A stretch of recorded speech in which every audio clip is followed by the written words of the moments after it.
There is the bully and the victim. Pretty straightforward roles.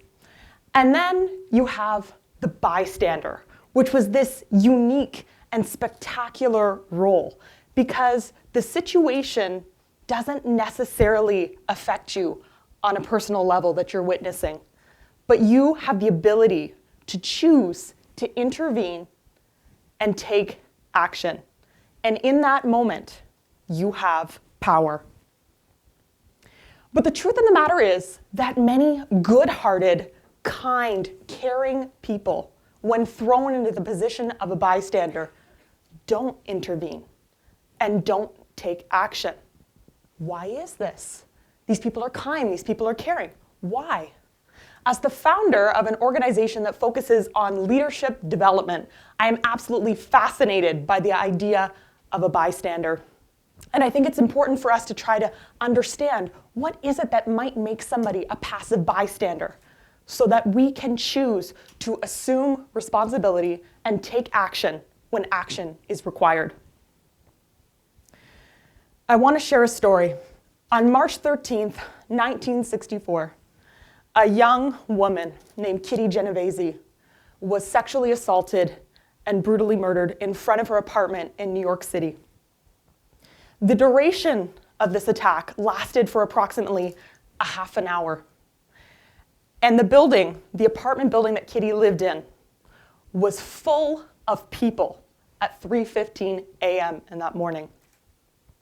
3:15 a.m., the building was full, but no one called the police in the midst of her attack, her screams for help. No one called the police until a half an hour after the event had finished. When the article 37 Who Saw Murder Didn't Call the Police was published in the New York Times, it caused a national frenzy. How could 37 people who overheard or witnessed this attack not do anything about it? And that 38th person who did do something, who did call the police, didn't do so until well after the event was over. Were these 38 people bad? Were they not interested in doing something? Perhaps there's something else going on here. The bystander effect was a term that really came to focus after the Kitty Genovese attacks. The bystander effect, also known as bystander apathy, represents situations in which individuals are less likely to do something when other people are around them. Mainly saying that you are more likely to help somebody if you witness an event by yourself as a sole bystander than when you are with a group of people. And this helped shed some light on the Kitty Genovese attacks. It gave us some sort of reason and meaning. Okay, these people aren't bad people. Maybe there's something else going on here. I want to share a few different quotes that people who have taken the passive bystander approach say when asked, why didn't you do something? Things like, I didn't want to get involved. I thought somebody else was going to do something. I was afraid. I didn't feel qualified to handle the situation, or I didn't know the full story. The first two quotes, in fact, I didn't want to get involved, and I thought somebody else would do something, were direct quotes from the Kitty Genovese bystanders. Thinking somebody else would do something is a scary, scary danger. And actually, one couple that was interviewed who watched the Kitty Genovese attacks the wife admitted that she told her husband not to call because surely they must be receiving dozens of phone calls by this point. She told him not to call. But a bystander doesn't just take place in a murder situation. Bystanders are every day. Schools, classrooms, hallways, workplace, board meetings, at a train station, on the street. We never know when we might be called into the role of a bystander. And we can't fully ever plan for it. But what we can do is try and prepare ourselves. Try and learn about the situation, learn about the bystander effect, so that we are more likely to react and act in that situation. I want you to imagine that you are in a room filling out a questionnaire and smoke is starting to come in from a vent. What do? Would your reaction change now if I told you that you were not alone in that room, but you were with lots of other people. What would you do then? Well, this is exactly what two of the most famous experimenters, Latney and Darley, wanted to find out in their famous smoke in room experiment. Yes. And in this experiment, they took an individual, placed him in a room, naive subject, and tried to see how he would react. They tried this with several different people. And the percentage of people who reported it when they were alone was 78%. Then they tried with a group of people, two Confederates who knew what was happening, and then just the one naive person. In that situation, only 10% of people responded. 10%. So this proved that the bystander effect is real. It really does matter. It really does affect us. So I wanted to take a look at 3 things that make us bystanders. So the first, social inhibition. We are naturally conscious of our actions, and we are naturally a little bit afraid to step outside of our comfort zone. Social inhibition, we worry. The second thing, taking cues from other people. We look around this room. How are people reacting right now? And we take cues from that and how we are going to act. And the third thing, a diffusion of responsibility. And this was the big thing in the Kitty Genovese attacks. People looked to each other. They thought other people were going to do something, but they didn't. And sadly, it was too late in Kitty Genovese's case. Social media has added this whole new concept into what it means to be a bystander. In social media, now we have this lens, this screen that is blocking us, this screen that prevents us from taking action. I'm sorry, I do want to interrupt just for a second. I could really use a glass of water right now. I'm sort of getting all caught up with passion here. Thank you. Pardon me.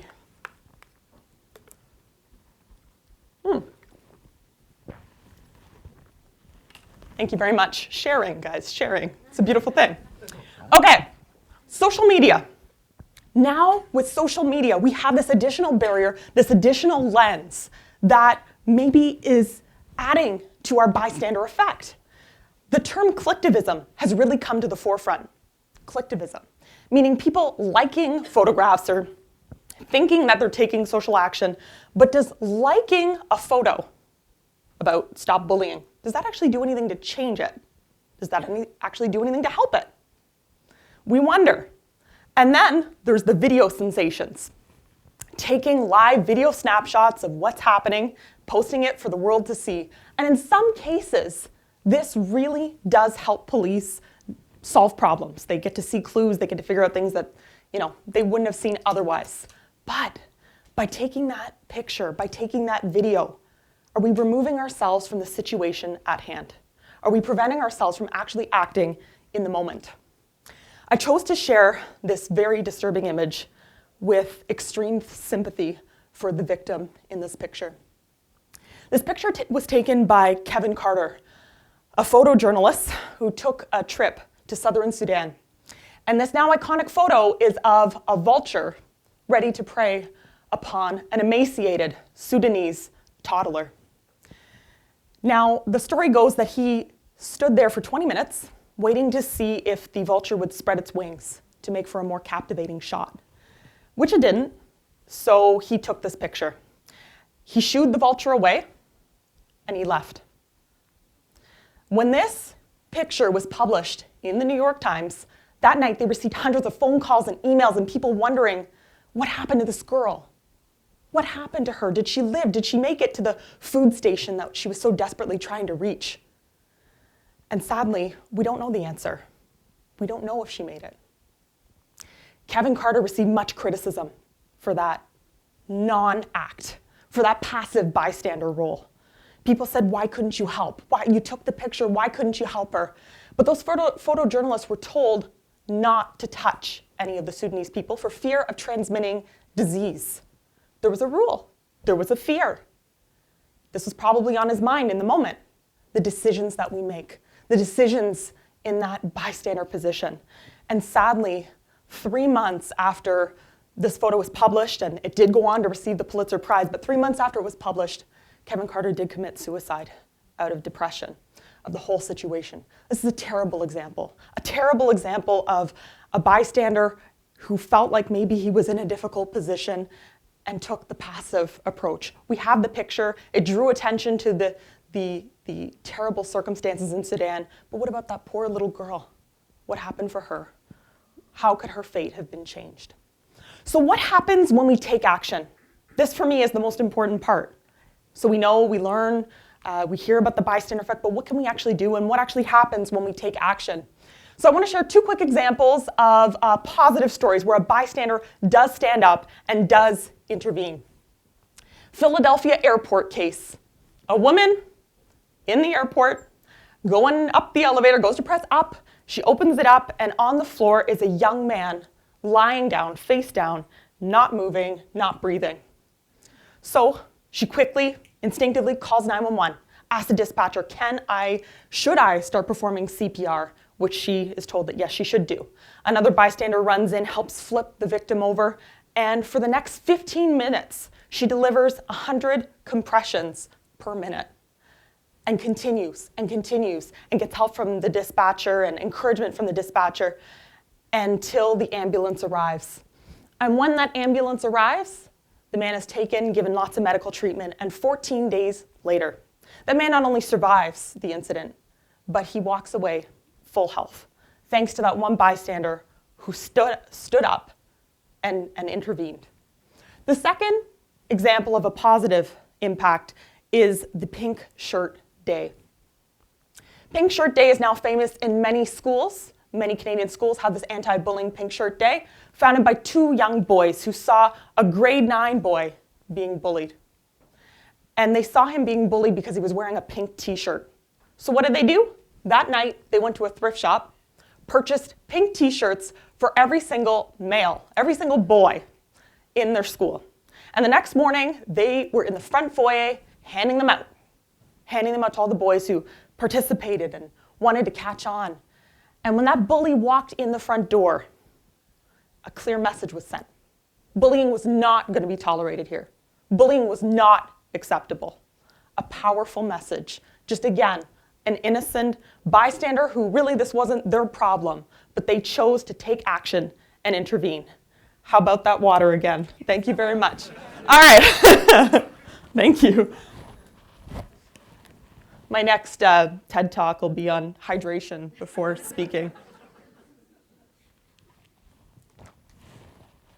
Thank you. So how to be a powerful bystander? This is it. I want to leave you with 3 different ways that I suggest that we can be a more powerful bystander and better prepare ourselves for these situations. First, build a sense of community. This is a really great point for all of those leaders in the room. Whether in schools, classrooms, the workplace, groups, teams, people are more likely to help others if they feel a likely connection to them. That's why I'm such a big advocate for team building activities and cohesive bonding, things that build empathy and kindness in group teams. Because then the next time that bully at the workplace is on someone, somebody is more likely to step up and defend. It's a fact. How can we build a better sense of community in our environments? The second way to be a more powerful bystander, be in the know. Just by learning about the bystander effect, people are more likely to consciously reflect on what's happening, the effect that is happening, and then choose to do something about it. I also recommend learning about stories, both positive and negative, examples of bystanders who were passive and who weren't. Because when we learn and we read about these, we're able to put ourselves in that position. What would we do? What action would we take? Would we take action? Be in the know. I also recommend CPR, first aid courses, or even conflict resolution courses. All these things don't necessarily say that we're going to get it right every time, but they're going to prepare us, and they're going to give us tools that we can draw from if we ever are in a situation where we are a bystander. And third, the most simple but the most profound way that we can be a powerful bystander, assume responsibility. We have a choice. We have a choice in those moments of whether or not we're going to let other people try and do something, or whether or not we are. There's a danger of waiting for somebody else who's more qualified or somebody who's going to be able to do it better than I can. There's a danger in that. We need to take responsibility for the situation in front of us, recognize the power of our role, and do something about it. I want to leave you with a quote by Edmund Burke, one of my favorite quotes. And he says that the only thing necessary for the triumph of evil is for good men and women to do nothing.